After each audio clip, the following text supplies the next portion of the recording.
Bueno, dale que venimos. Aquí está, como siempre, los días lunes, la doctora Rocío Actidana. ¿Cómo le va? ¿Qué tal, Rocío? ¿Cómo estás? Bienvenida. Todo bien, muy contenta. Qué gusto, doctora.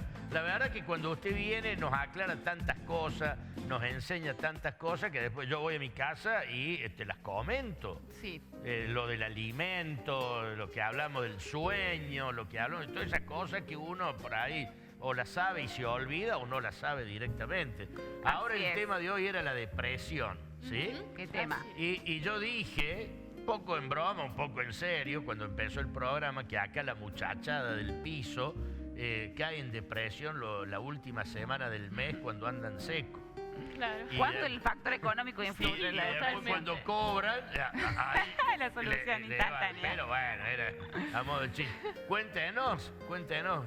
Y bueno, la depresión me pareció un tema interesante porque por ahí es algo que uno no...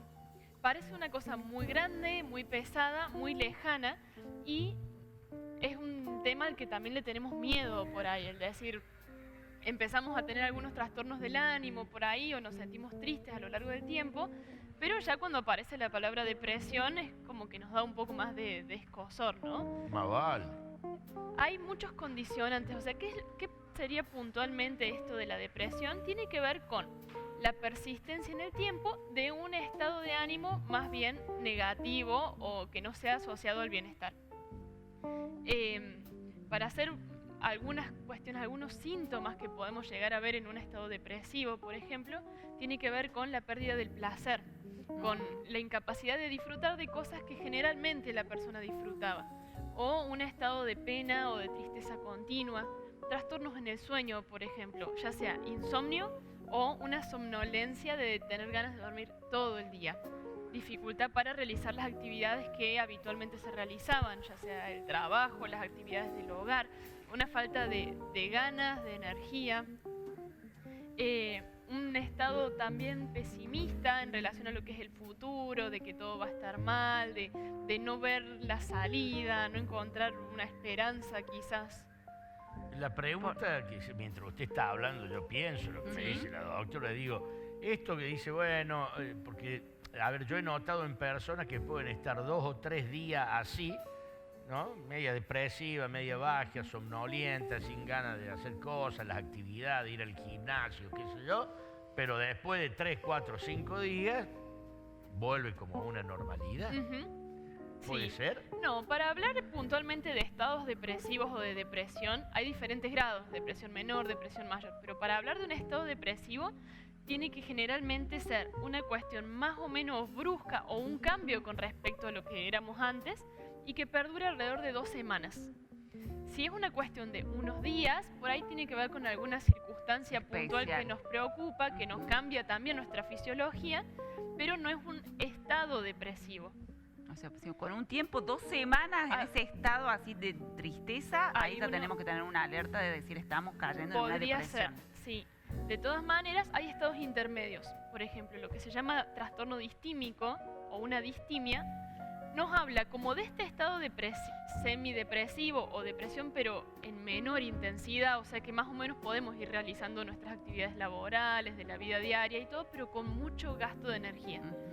Y generalmente la distimia tiene que ver más con un estado de nuestra personalidad, como una tendencia a que frente a diferentes circunstancias o por ahí sin un desencadenante puntual, caemos en estos estados en forma recurrente.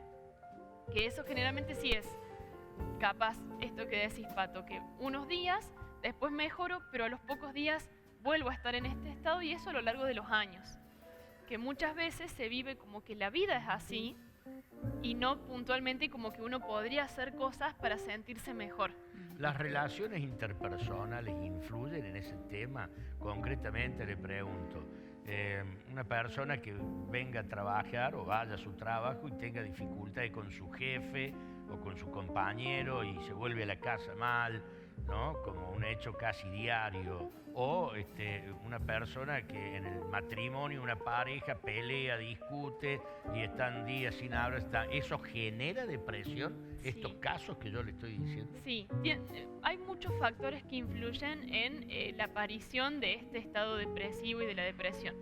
Hay factores genéticos que igual ya hoy se sabe que la genética no es totalmente condicionante, que nosotros podemos modificar nuestra expresión genética. Pero bueno, por un lado hay factores genéticos, factores ambientales y factores sociales. El estrés crónico, por ejemplo, que tiene que ver con las cuestiones de trabajo, con las cuestiones familiares, las discusiones, las preocupaciones económicas. El estado de estrés crónico a la larga genera depresión por una cuestión fisiológica. El dolor crónico, por ejemplo, las personas que conviven continuamente con algún tipo de dolor, de cualquier tipo, también tienen las mismas bases fisiológicas que el estrés, porque el dolor para el cuerpo es un estrés. Entonces, a la larga también, personas que tienen un dolor físico, una artrosis o lo que sea, pueden desencadenar una depresión. ¿Y cómo se puede ayudar a una persona que está depresiva? Me da la impresión como que no es una persona permeable a la ayuda. ¿Qué puede hacer uno si conoce a alguien que está depresivo como para poder empezar a conectarla con el disfrute? Y que acepte que está depresivo, porque hay personas que lo están y no aceptan. También claro, hay muchas cosas. Por ejemplo, hay veces que uno dice es cuestión de ponerle ganas. Y a veces no es tan así. Cuando uno ya empieza a hablar de estados depresivos, que es esto que dijimos, bueno, este estado que perdure 2 semanas o más, la fisiología ya empieza a cambiar. Entonces le es muy difícil a la persona que desde su propio interior poder ver las cosas diferentes. Entonces primero acercarnos a que este diagnóstico a veces puede estar más cerca de nosotros de lo que pensamos. Porque quizás con una visión pesimista, el no encontrar placer en cosas que sí encontramos, o sentirme desesperanzado o sin sentido, durante 2 semanas ya puedo empezar a pensar en un estado depresivo. ¿Qué se puede hacer? Hay condicionantes, como dijimos. Por ahí el pedir ayuda médica o psicológica puede ser, porque hay veces que hay cuestiones orgánicas, sistémicas o enfermedades o déficit de nutrientes que me van a llevar a un estado de depresión. O sea, a veces no tiene que ver con el entorno, ni uno puede decir, ¿por qué me siento así? Si mi vida está todo bien, no tengo discusiones. Pero, por ejemplo, a nivel del fisiológico, ¿cómo se manifiesta la depresión? Por un déficit de un aminotransmisor, de un neurotransmisor que es la serotonina, que ya la hemos nombrado. Es como decir el neurotransmisor de la felicidad. Eso se hace con lo que nosotros comemos. Necesitamos incorporar en nuestra alimentación, por ejemplo, el triptofano, que es un derivado de una proteína, para poder sentir placer y sentirnos bien. Si nuestra alimentación es mala o es carente, nuestro cuerpo no va a tener herramientas para producir serotonina, y por más de que estemos pasando la mejor situación de nuestra vida, si nuestra alimentación no es buena, no vamos a poder sentirnos bien. Doctora, ¿qué alimentos tiene? ¿Cuál es el...? Perdón, hay una pregunta. Sí. Hola chicos, quiero preguntarle a la doctora, ¿el estrés y la depresión es la misma cosa? Dice Rosa. Y abajo agrega, ya escuché, yo con una depre se me despertó una enfermedad de cáncer de mama y útero. Gracias. Bien. Bueno, pero la pregunta, ¿el estrés y la depresión es la misma cosa? No es lo mismo. Estrés, ya habíamos hablado de que es una situación de tensión. Es algo que el cuerpo vive como una situación de amenaza. Podemos tener mínimos estados de estrés a lo largo del día, que el cuerpo va a ponerse en estado de alerta y poner en marcha todos sus mecanismos de defensa, pero no es lo mismo. Cuando el estrés está sostenido en forma continua, todos los días el mismo nivel de estrés o un estrés muy importante, eso se mantiene en el tiempo, empiezan a aparecer circunstancias asociadas a la depresión. Fisiológicamente, por ejemplo, el estrés significa aumento de la hormona del cortisol. Y fisiológicamente la depresión es disminución de serotonina. O sea, no es lo mismo, pero una lleva a la otra. Y desde el punto de vista de recién que hablabas de la alimentación, ¿qué alimentos nos ayudan a esto de la serotonina o son antidepresivos desde la alimentación, por ejemplo? Bien, todo lo que son los frutos secos, por ejemplo, siempre hablamos de los alimentos reales, que cuando yo me siente en mi plato pueda encontrar nutrientes y comida real. Todo lo que sea, bueno, el cacao, que lo venimos mencionando, es el favorito. El cacao, los frutos secos, el pescado, por ejemplo, la palta, son cosas que tienen un buen aporte de triptofano. Hay veces que podemos llegar a hacer una suplementación, eso ya en cuestiones médicas, digamos. No necesariamente ir a un antidepresivo, pero por ahí ver si la alimentación no es suficiente, ir a una suplementación de nutrientes, que puede ser. Y a veces hay cuestiones médicas que pueden asemejar una depresión, pero que estrictamente no es la definición. Por ejemplo, trastornos endocrinológicos, el hipotiroidismo, la enfermedad de Cushing, tumores. ¿La menstruación en la mujer? Bueno, hay una variedad de depresión o que se le asocia a la depresión, que es el síndrome premenstrual, por sí, ejemplo. uno está como más sensible, más vulnerable en Claro. el momento del periodo Sí, menstrual. estas alteraciones endocrinológicas y hormonales semejan una depresión.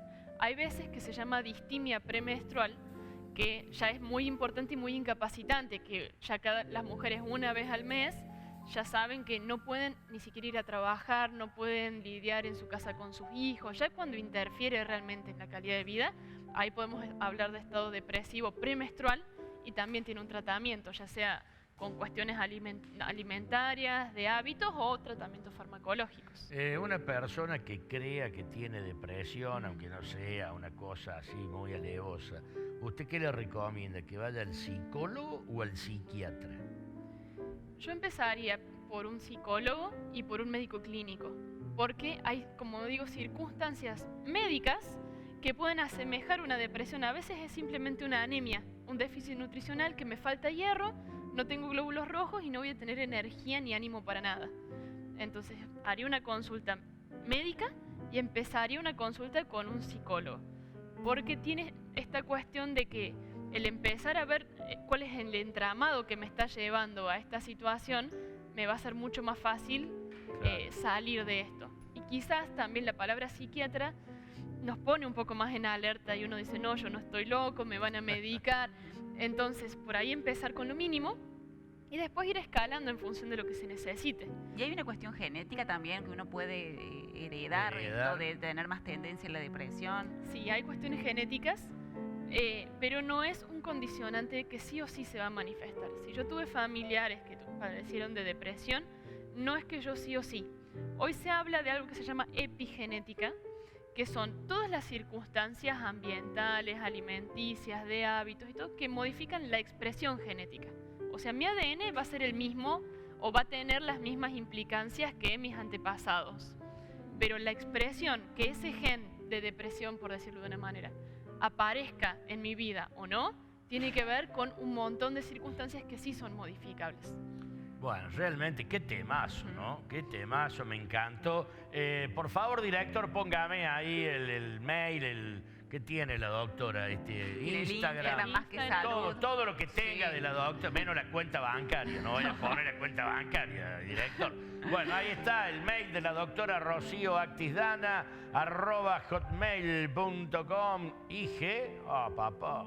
El Instagram es más.que.salud. Más que salud. Ah, Instagram. Que Sí, yo está creía bueno que seguir era la IG. cuenta de la doc. Hola, que conozco mucho del tema, ¿no? Bueno, doctora, realmente ha sido muy interesante. Cualquier persona que le quiera consultar a la doctora le manda un mail, le escribe, saca una duda, todo. Sí. En este caso, la consulta la paga Mónica López. Paga la consulta de la doctora. Le agradecemos mucho. Muchas gracias. Nos vemos el lunes que viene. Así es. Que tenga linda semana. Muchas gracias. Bueno, ahora sí, nos vamos todos al corte, director. Quédate ahí, ya venimos con más música, Mónica.